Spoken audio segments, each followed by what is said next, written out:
Talking about the new developments in Ebola. Of course, another person in Dallas coming down with it, a nurse, the first person to contract it in the United States. The second time a Westerner has contracted it from treating someone who's been brought back out of Africa. I wanted to look, however, at what we're seeing being sold to us. Look at these headlines, for example. On the one hand, we've got these headlines about ZMapp as a miracle drug. Trial Ebola drug ZMapp, 100% effective in treating monkeys. Then biotechs are working to speed Ebola treatment. Then another one, GMO tobacco mystery serum rescues Ebola virus victims. Wow, sounds like everything is fine. The only problem is that they just need some time to ramp up production and sell a lot of these to us. But then on the other hand, there's another treatment that's out there that you may not have heard them talking about very much. And that is blood transfusions, or as they call it, convalescent serum.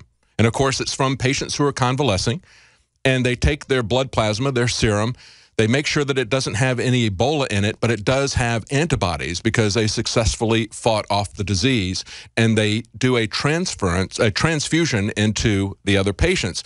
Listen, however, to the way they describe that.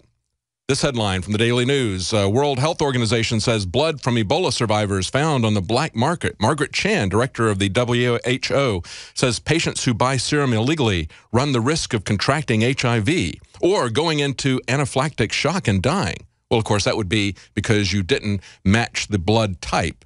That's a very easy test to do. For $10, you can get a kit retail, single quantity, to test the blood type and make sure you don't get the wrong type of blood. But of course, they want to put that out there. HIV, hepatitis, you can test for those at $100 combined cost for the two kits, single quantity, retail. That's something that could easily be addressed, but they want to scare you about it. Here's another one.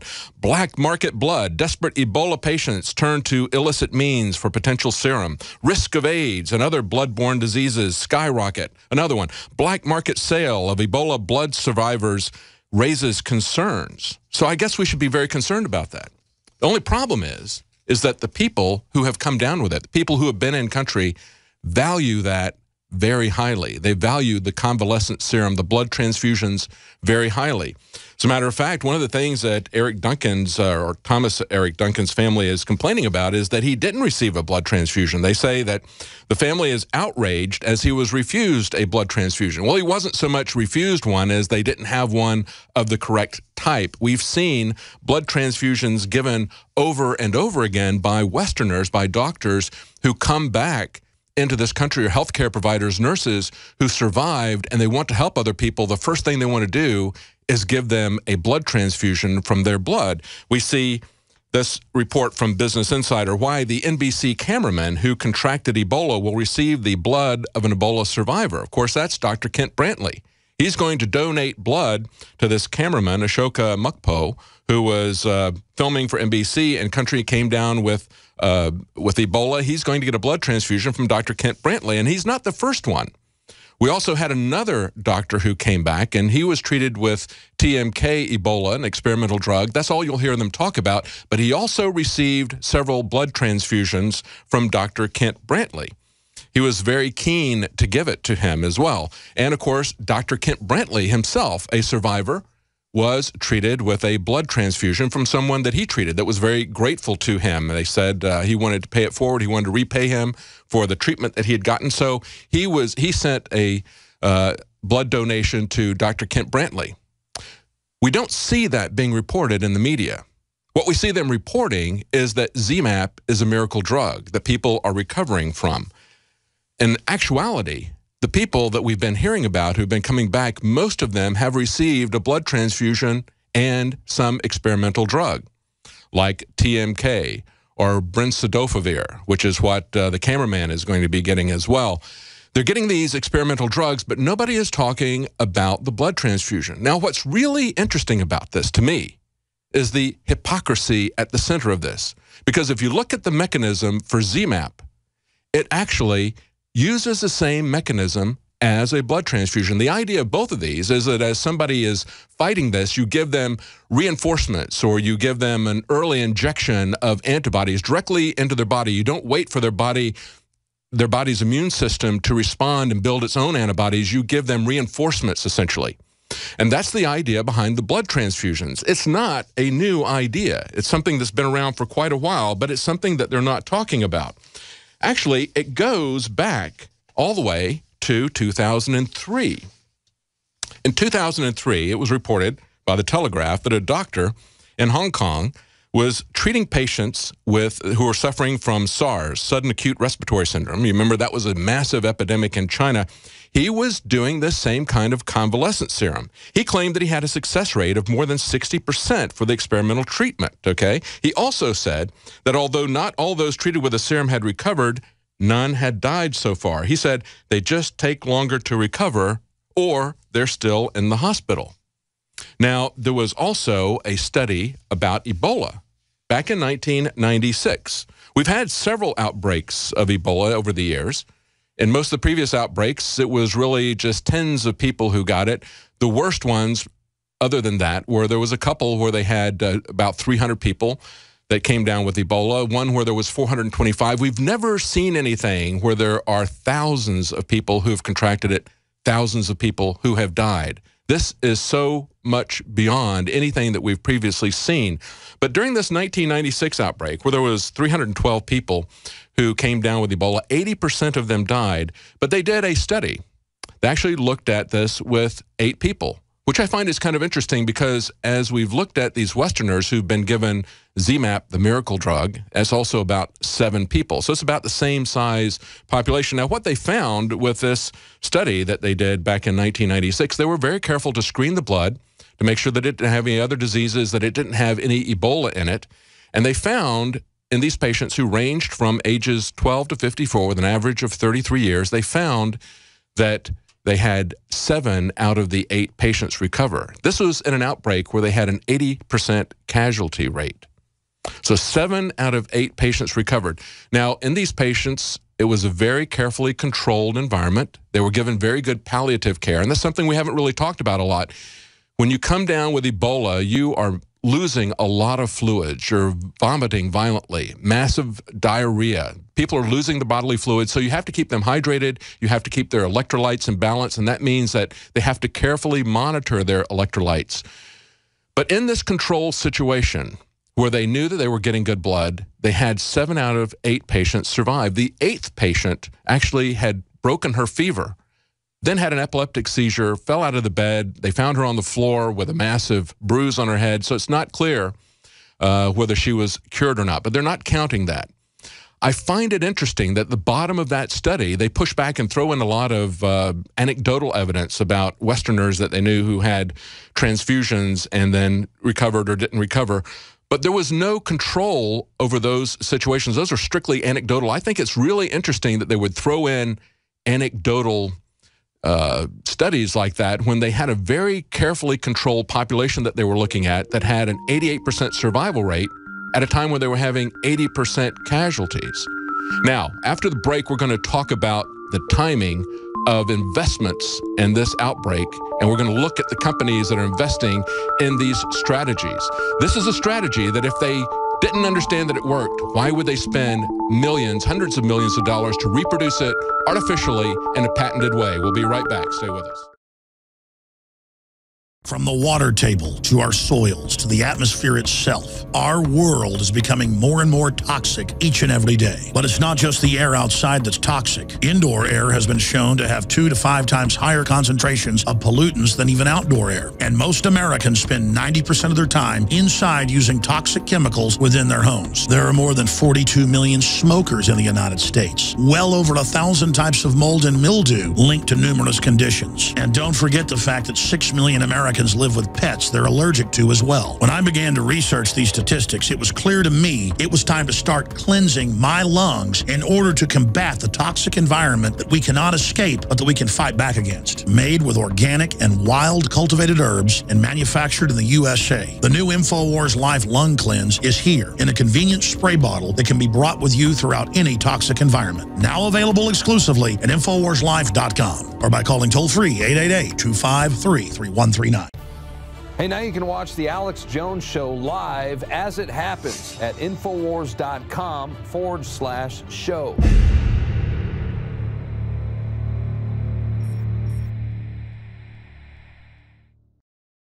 Now, I was just talking in the previous section about how we're seeing blood transfusions, which are highly valued in the countries where where Ebola has reached pandemic episodes, and highly valued by the medical professionals who come back into this country.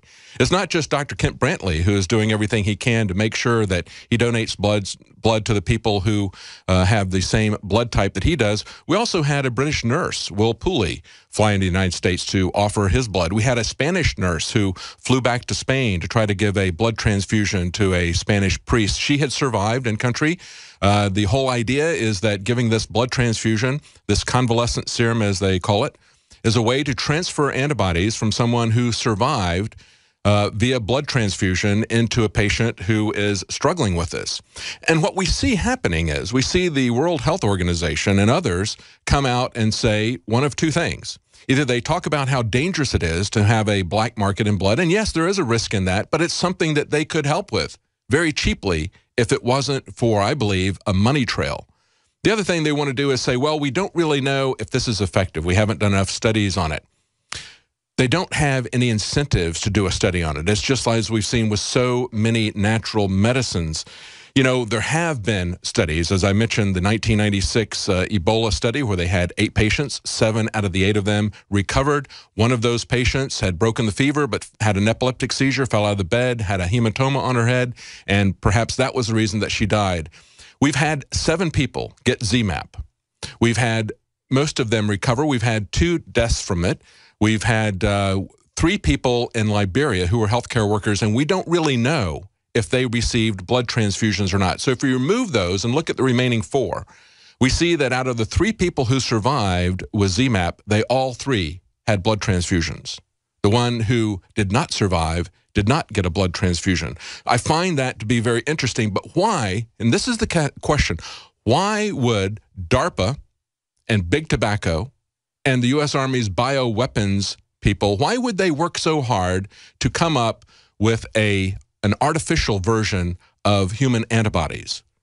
We've had a situation in the African countries where 30% of the people have survived in this outbreak.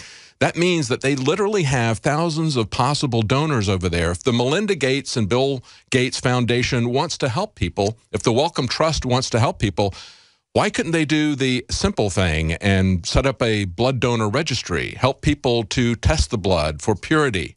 That could be done right now. That could be done to prevent this from getting out of hand. Yet we see in the New York Times, and we report on this in the nightly news, that as the Gates Foundation is getting into this and the Wellcome Trust, they're arranging for mass production of ZMapp in animal cells. They say it's a more conventional method. Right now, they're growing them in plant cells. And let me just describe this process to you briefly. What they do is they infect a mouse with Ebola. When the mouse starts to produce antibodies, they take those antibodies out. They genetically modify those, hopefully to make them more acceptable to the human body. Then they take those genetically modified mouse antibodies and they put them in a plant. And the plant then reproduces that. That's what they call plantibodies. That's what they're injecting into people. Hey, what could possibly go wrong with that? But that is the artificial patented version of it. They've already got human antibodies that they could use. But of course, they can't make any money out of that. And listen to this line from the New York Times story. They say, supplies of the drug are expected to be limited to hundreds or maybe even thousands of treatment courses by early next year. Now, early next year, they're talking about anywhere from 500,000 to 1.5 million people having it just in the African countries if they don't stop the upward curve of this. So they say they're going to have hundreds or thousands of it. Meanwhile, they're going to have hundreds of thousands or millions of people with it. And they say it wouldn't be nearly enough if the epidemic continues to spiral out of control. But they're not about to go in and start really doing something seriously with an alternative treatment. We've seen that over and over again. And there's also a lot of questions about, of course, the profit of this. We know that that's why they're not doing anything with it. And we've already seen that Chimerix, which made brincidofovir, which was the drug that Mr. Duncan was given, he did not survive. We've seen that their stock went way up when they gave it to him as a trial. And then when it didn't have any success in his case, their stock tanked. We've also seen now that Takmira's drug, TMK Ebola, is being used, that their stock is going way up. So they rise and fall with this stuff. But there's some interesting timing on this. Back in January of this year, we had an investment from Monsanto into Tecmira, the people who are making TMK Ebola. They invested $1.5 million. This was Monsanto, invested $1.5 million into Tecmira back in January 13th, 2014, and it was a stock option. If the stock option was exercised, they would make about a 5,700% return on investment. I believe they probably realized that because 12 days before anyone received news of the outbreak in Guinea, where apparently it started, the first announcement of it anyway, they announced 49 people have it. Then 12 days before that, this particular stock spiked. So follow the money. Ask yourself why it is that we have such a massive outbreak. Again, as I mentioned, they've had several outbreaks that were just a couple of dozen people. They've had a few outbreaks where it was two of them where it was about 300 people, one about 400 people. Now we've got thousands of people that are coming down with this. And of course, isn't it convenient that big pharmaceuticals have a lot of different things that they're working on at the time? And of course, DARPA is behind the one that Gates is getting behind. They're putting all of their money into that, but nobody is looking at the cheaper alternatives. And let me say this, I'm not saying that everybody's going to get cured from blood transfusions. That's not the point. The point is, why would they pursue a policy that A, they didn't know if it was effective, and B, that they're trashing as a black market? Here in America, we transfer semen for artificial insemination between people privately, and we allow breast milk to be transferred in many cases. And I believe that that should be allowed. Why should the people in Africa not be allowed to have a market in something that would help them? Can't we assist that along? Wouldn't that be an effective thing to try? We're kind of desperate at this point, looking for solutions. Why would they not allow that? Well, of course, it's the money. And we've seen this again and over again with medical marijuana. And there's an interesting story coming out of Italy. And they're talking about how they just made medical marijuana legal. They realized that it was very expensive for people. They were paying about 10 times the street price at the pharmacies. So what they're going to do is use the Italian army to grow medical marijuana. That's the kind of compassionate use we should see. And let me point out that one of the key things in recovering is not necessarily going to be your blood transfusion, but having the right kind of palliative care, making sure you're in good condition, especially your immune system. Stay with us. We'll be right back. Celebrate the spirit of freedom and liberty upon which our nation was founded at InfoWarsShop.com. Molon Lave is ancient Greek for come and take it. This popular design combines both classic Greek Spartan imagery with modern M16 assault rifles. Now available in women's tees and proudly made in the USA. And now you can protect yourself from corrupt cops with the InfoWars dash cam. It's your car's black box that records all that the driver sees and hears. And introducing the Block It Pocket. It renders your phone undetectable while protecting your private data and your health. Or take back your privacy and protect your personal information by getting your very own Detractor cell phone pouch. So get incredibly high-quality, freedom-based products and help fund the revolution at InfoWarsShop.com.